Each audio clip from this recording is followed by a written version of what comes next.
Halo, kamu lagi mendengarkan podcast Resensi Buku yang merupakan kolaborasi antara Podcast Main Mata, Gramedia Pustaka Utama, Gramedia Digital, Goshen Suara Indonesia, dan didukung oleh jaringan Potluck Podcast.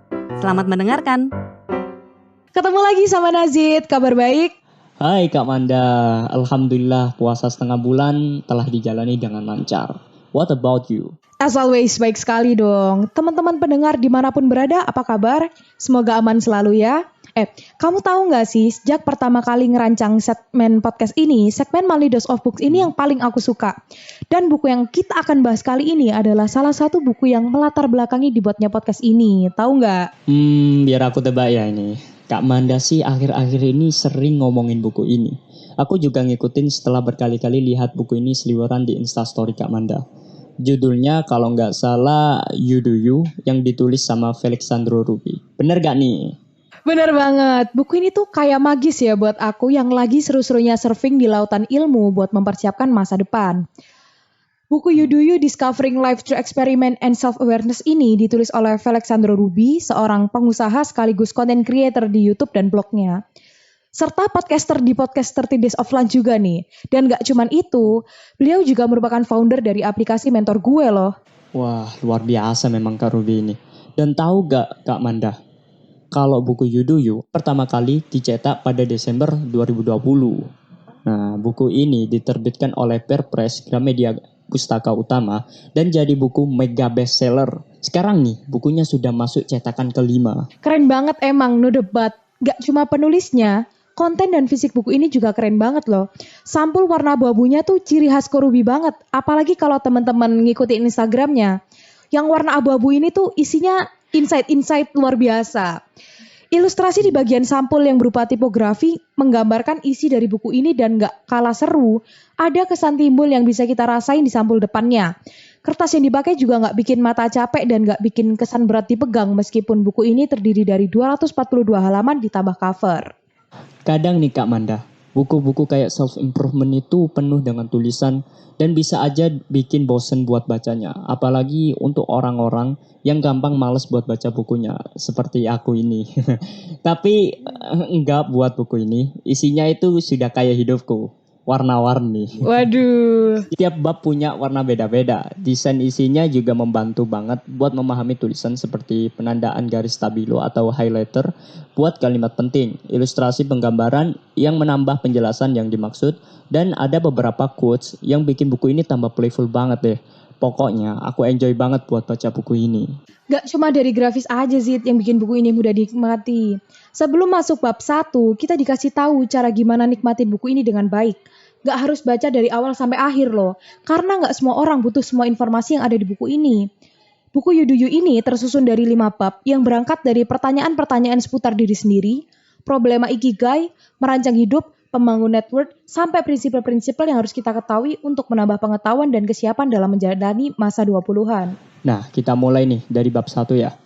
Sesuai dengan judulnya, dalam bab ini kita akan diajak untuk lebih kenal dengan diri kita sendiri. Jujur, aku agak nyepelein bab ini karena ya untuk apa berkenalan dengan diri sendiri lagi. Ya sudah pasti tahu lah. Dan ternyata anggapanku ini salah. Setelah baca bab ini ternyata aku baru kenal dengan diriku sendiri. Bab ini mengajak kita untuk mengenal lebih dalam siapakah kita, dari mulai bagaimana cara pembentukan mindset yang akan berdampak ke kehidupan masa depan. Lalu bagaimana cara memaksimalkan potensi dalam diri kita seperti waktu fokus yang membantu dalam produktivitas. Lalu ada FARC Method of Learning yang meskipun validitasnya nggak 100% akurat, tapi bisa banget membantu dalam memahami pembelajaran.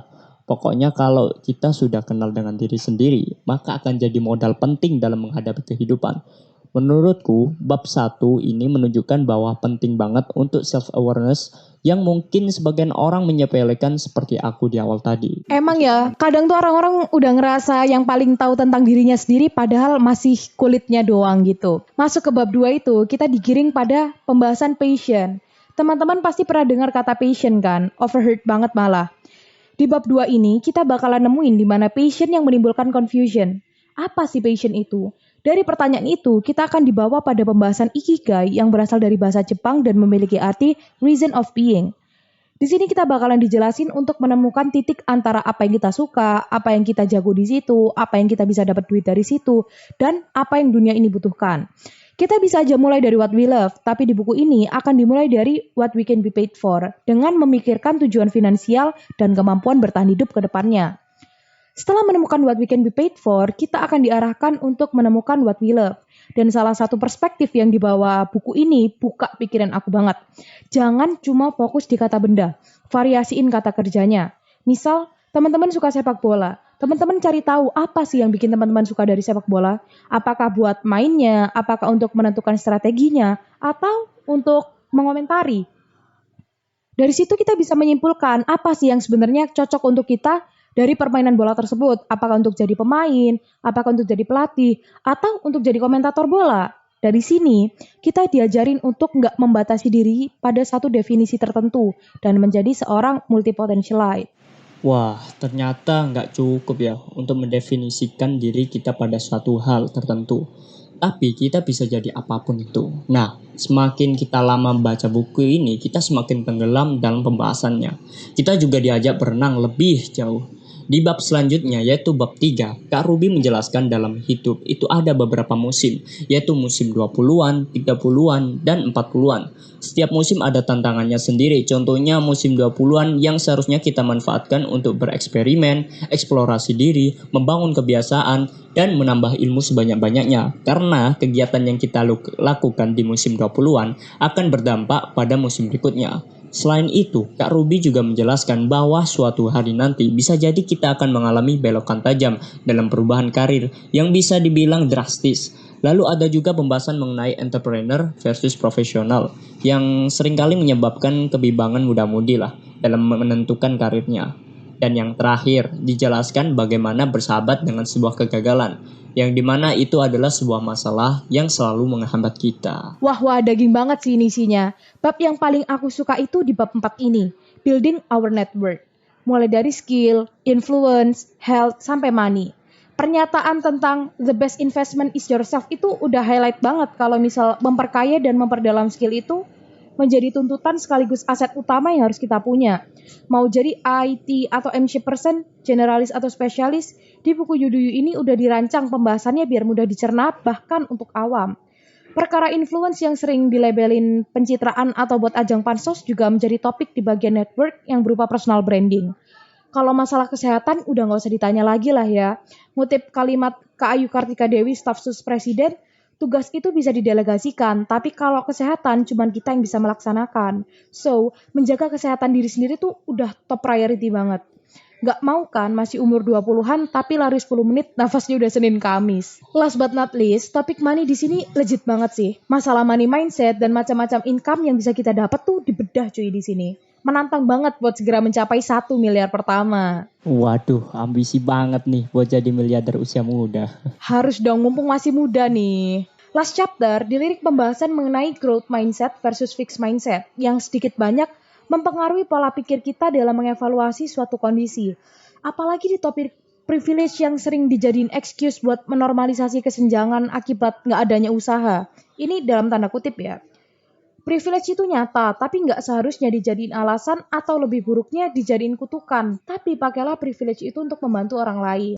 Iya nih betul, banyak anak muda sekarang yang belum apa-apa udah ngeluh sama privilege sendiri-sendiri. Padahal gak semua yang punya privilege bagus akan selalu sukses. Dan yang berangkat tanpa privilege akan selalu gagal. Memang tantangannya berbeda, tapi semua itu tergantung sama usaha dan kesungguhan dalam meraih kesuksesan. Bener banget. Mungkin karena bisa dibilang aku ngikutin proses pembuatan buku ini dari awal, aku ngerasa buku ini tuh relate banget sama aku. Meskipun gak terlibat secara langsung dan jadi pengamat doang karena rasa minder di kalangan pengikut Korubi yang wow aduhai ini rada gimana gitu ya. Apalagi di komunitas negeri pembelajar yang wah orang-orangnya tuh luar biasa banget. Dalam penulisan buku ini dilebatin juga pengikut-pengikut Korubi di media sosial untuk mengetahui apa aja sih common problem yang banyak dihadapin orang-orang. Bisa teman-teman cek di bagian kredit belakang ya. Terus waktu masa pre-order juga ada paket yang include kelas yang materinya luar biasa banget. Nah, kalau Kak Manda nih udah mengenal Kak Ruby dan baca bukunya kan udah lama. Kalau aku baru tinggal minggu lalu dan itu juga disuruh Kak Manda. Gitu ya. Jadi menurutku buku ini relate banget sama diriku karena kadang aku punya pertanyaan tentang masa depan kayak mau jadi apa aku ini? Bisakah aku hidup dengan passionku sampai apakah aku nanti bisa jadi orang sukses? Kan itu pertanyaan menakutkan banget kan? Dan jawabannya pasti mengawang-awang juga. Setelah baca buku ini, rasanya sudah terjawab apa yang ku pertanyakan dan semakin semangat dalam mempersiapkan usia 20-an. Buku ini memang ditulis dari pengalaman sang penulis sendiri, jadi memang sudah terbukti lah, gak hanya teori belaka. Gak kehitung udah berapa orang yang aku racunin buat baca buku ini nih. Nah, aku ini termasuk ini. Honest review from me ya. Buku ini ngebantu banget step by step buat memetakan siapa kita dan gimana caranya mencapai tujuan-tujuan duniawi itu. Sebagai orang yang cukup sering mempertanyakan kredibilitas pernyataan-pernyataan yang berkeliaran baik di media sosial ataupun buku ini tuh berbicara tentang fakta baik bersumber dari literatur maupun kontemplasi perjalanan 10 tahun lebih beliau berkarir. Yang bikin aku tertarik buat rekomendasiin buku ini tuh kita diajak untuk jadi pembaca aktif. Di mana di tiap pembahasan disediain tautan yang bisa kita akses untuk mengetahui lebih dalam topik tersebut. Iya, itu sih yang bikin buku ini sangat menarik juga ya. Aku ngerekomendasiin banget buat baca buku ini, saking pengen ngerekomendasikan, aku ingin jadikan sebuah kado buat teman-temanku, sahabatku, orang yang kucintai, sampai doiku. Waduh, include semua gitu ya. Iya, aku ini orangnya romantis gitu loh. Buku ini sangatlah bermanfaat apalagi buat orang yang mau masuk usia 20-an. Kita diberikan wawasan yang luas, perspektif baru, dan pengalaman dari seorang Kak Ruby. Buat teman-teman yang sekiranya masih awam banget, nggak usah khawatir. Penggunaan bahasa di buku ini tuh komunikatif banget. Menggunakan pembawaan berbicara sehari-hari ala Betawi lo gua, jadi nggak terkesan terlalu formal. Frameworknya juga udah didesain runut, jadi nggak lompat ke sana kemari dan mudah dipahami. Nah, di buku ini selain belajar tentang self-improvement, kita juga bakal belajar bahasa Inggris. Ada beberapa istilah, kata, dan kalimat yang berbahasa Inggris yang memang disengaja Kak Ruby buat tidak diartikan supaya kita mencari tahu sendiri apa artinya. Dan bisa saja menambah kosakata bahasa Inggris kita. Pokoknya kalau baca buku ini dapat plus-plus deh. Tapi Zid, tentu aja ada beberapa orang yang bukan target pembaca dari buku ini. Bisa jadi teman-teman yang bukan target pembaca merasa kurang sesuai dan kurang bisa mendapat apa yang berusaha disampaikan.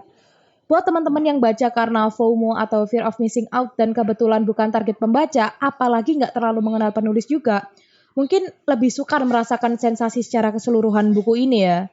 Mungkin buat teman-teman yang udah sering baca buku dengan topik sejenis, dagingnya nggak terlalu kerasa karena buku ini seperti kulit terluar yang merangkum semua topik untuk menarik pembaca mengetahui lebih lanjut dan bisa jadi meninggalkan kesan kurang dalam. Tapi bisa jadi ini akan mengantarkan pada buku-buku selanjutnya. Ya, who knows? Wah, antusias banget sih kalau dibuat sequelnya. Kan imagine insight apa lagi yang bakal dibawa Kak Ruby buat melaksanakan konsep belajar berkarya berbagi beliau. Kudos buat Kak Ruby yang udah menulis buku yang sangat membantu pembaca dalam menyadari dan mengenali diri mereka, apalagi untuk mereka yang sedang struggle di usia 20-an. Yes, pokoknya mantap lah. Habis ini ya, kalian langsung ke Gramedia buat beli bukunya dan rasakan sensasinya. Oke, mari kita tutup podcast kali ini. Semoga episode kali ini sangat bermanfaat dan bisa nambah daftar list buku bacaan kalian. Undur makola walatan durman kola. Lihat apa yang dikatakan, bukan siapa yang mengatakan. Aku Nazid Hasan. Dan aku Amanda Rahmat. Sampai jumpa di Monthly Dose of Book selanjutnya. See ya!